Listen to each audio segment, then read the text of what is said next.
Hello everybody, welcome back to Burnt Church. I hope everybody's having a good day. We got an overcast, almost rainy day here. This is a beginner's guide to a survival garden. And you can do this if you have no equipment. This is for new gardeners that don't know anything about gardening. And in this garden, we're not doing it to try to look pretty. We're trying to raise food. Food that will give us some nourishment to get us through hard times. And the way things look today, those hard times could be any time. When you go to the grocery store to buy vegetables, you're paying a big price for them. You can raise them right here at your house for pennies on the dollar compared to what you pay for them. And they're going to be a lot better vegetable, have a lot more nutrients, and taste a lot better.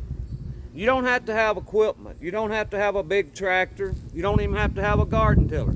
I'm going to show you some tools here today that you can use to make your own garden bed with. And it's real simple. So y'all come along with me. We'll get this started. And I'll show you step by step how to get your soil ready to put you some seeds or to put your plants in. Anybody that's new here, leave us a comment of what country or what state you're in. We'll put a pin on this map for you. This is just to see how far out in the world that we're reaching here on YouTube. And anybody, if you see something that I leave out or something that I don't do exactly right, leave us a comment, because there's going to be other people watching this video and reading the comments. And y'all, just leave me a comment anyway, because I love hearing from you. This is my community right here. I do more communicating right here on YouTube, on this channel, than I do out in the public around here anywhere. So this is my community, and I love hearing from you, so leave me a comment. And if you're new here, hit the subscribe button. We'll be having more videos all throughout the spring. So let's get into this now. Can't forget to turn this off before I touch that wire. It will give you a bite. And not a bite like what you want to have either.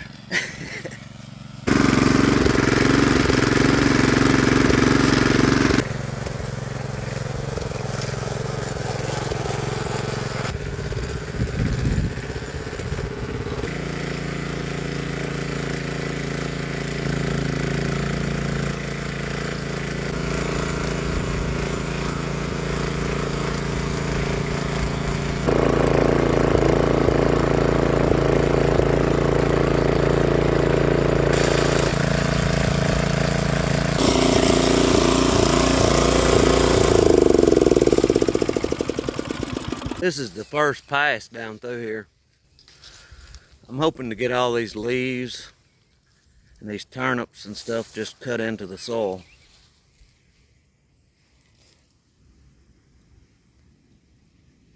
Now what I've just showed you is one method with a garden tiller. If you don't have a garden tiller, don't let that stop you. You can still have a garden without a garden tiller and without a tractor.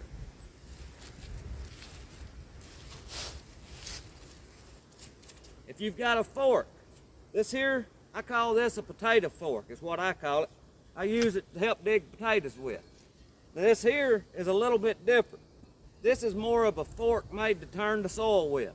You can use either one of these. If your soil is fairly loose, you can use a potato fork. If your soil is a little bit more compact, you can use this turning fork. That's what it's designed for. It's got a step on the back of it that you push in the soil. And you're just wanting to turn this soil over. Just like this. Just turn it over. Get it loosened up down in there. I like to have my soil loosened 10, 11 inches deep if I can. The deeper the better. But get that soil loosened up down in the ground where those roots can go down deep and find some nutrients. Now obviously, I'm not going to use this fork. I've got a tiller. But this works perfectly fine.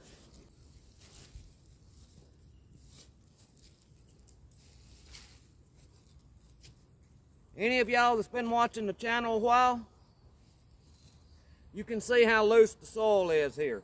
This was new ground last year, I think's when it was. we clean this up with the backhoe and we turn the soil down deep. You can see that that soil is still pretty loose. This tater fork goes in it real easy. I'm going to finish getting this soil ready, and then I'll show you the next step that you do when you get ready to put seeds in the soil, or if you've got transplants. Either one, this will work. So I've run the tiller over this a few more times and turned some of these turnips, the greens and the turnips, down into the soil. That will break down and start rotting and create a little bit of fertilizer for us. Now, you ain't got to have a lot of tools for this. And I'm not here to try to promote any kind of tool. I'm here to try to help some beginner maybe feed themselves. With the things that we have coming, it's going to be real important to be able to feed yourself and your family. If you only have 2 tools, if you have no money, go to a flea market, go to a yard sale. You can find these tools fairly cheap, $5, $10, $15 a piece. Now, in my opinion, if you only can afford 2 tools, I would want this tater fork and a hoe. In my opinion, look for an old hoe. They're a lot better than the new model ones. These old ones will hold up. You can replace the handles in them. If you have to, you can cut a stick, whittle it down, and put it in for a handle. If you don't have the money for a handle, you can make it. But now we've got our soil pretty well ready. What I do is I try to take my hoe and break up any clots that I might see.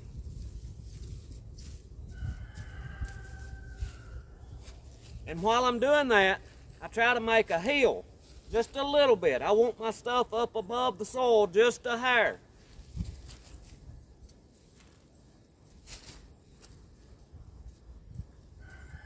Now I hope you can see down through here. Right here is my little bit of a hill. I've got this soil pulled up just a little bit right down through here. The reason that I try to do just a little bit of a hill is we're going to be setting out cabbage sets. And I want them to be up above the soil just a little bit. When it rains, this fresh, loosened up soil is going to settle. And when it settles, it's going to be pretty close to level. That, and I don't want them standing in water. If it comes a big rain, I want the water to be able to get away from them a little bit. If I'm starting seeds, I try to do it similar to the same way on small seeds.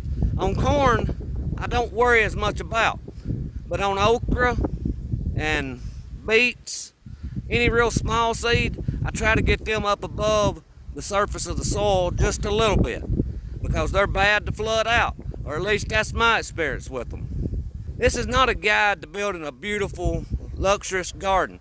This is a guide to get you something in the ground to feed yourself and your family. Now what we're going to be using is granulated fertilizer. This is 15 is what this is. Now you'll burn plants up if you use too much of this, and it's real easy to do. We've got our cabbage sets right here, and they need to be out of this real bad. This was some that we started with electroculture. You can see here. And I'll be putting electroculture on these, but this video is about helping somebody get them a survival garden started. I feel like it's real important to try to get you to grow your own food. Because when times are hard, you will have that in your yard to eat, to share with your family. First thing I'm going to do is on top of my ridge that I've got through here is I'm going to pull a little hole out in it. I'm going to pull this hole out about 5 or 6 inches deep. I'm going to put just a small handful of fertilizer in the bottom. Now you don't have to have any other tools. If you've got a little hand trowel or a little hand shovel, that works good. But this is for beginners that don't have all those tools. You can use your hands. This right here is some of the best tools that you can have.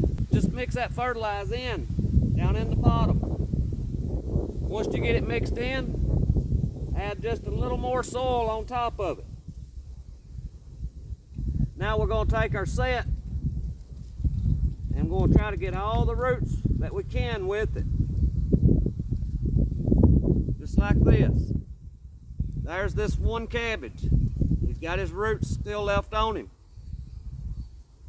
Now he's got a base on him. You don't want to get his base down below the soil. You need to try to keep it on top of the soil. I'm going to lay him down in here, and I'm going to work the dirt down in around his roots.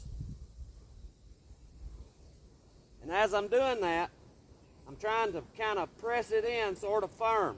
Not too tight to where you rip the roots or where you smash them, but firm enough that the roots can get in contact with the soil.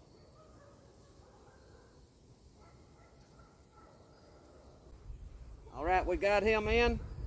Now I haven't got the water out here with me, but I'll come back and I'll put a little bit of water in here. Whatever plants you're planting, you need to find out how far apart you need it spaced.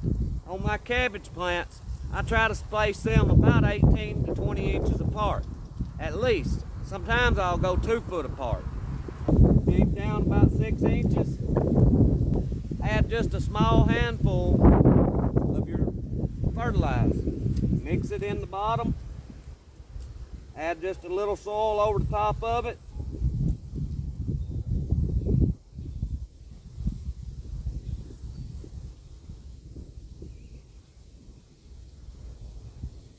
I've got my next plant. I'm going to lay the roots down in the bottom of the hole. I'm going to start adding soil over the roots. That's all that is to this. It's just keep repeating, keep repeating. I usually try to keep 4 or 5 sets to keep in the shop, because you'll lose some of these and you'll have a few more to replace them with. That usually works out pretty good. I have lost them all and have to start over. It's just trial and error. I hope this helps somebody. If it'll help one person, it's a blessing to me. For the things that I feel like we have coming, and it's just my opinion, a garden is going to be very important to you. And if this helps you, share it with one of your friends. Maybe we can help more than one person. But I thank y'all for watching. I pray God blesses you, and I'll see you in the next one.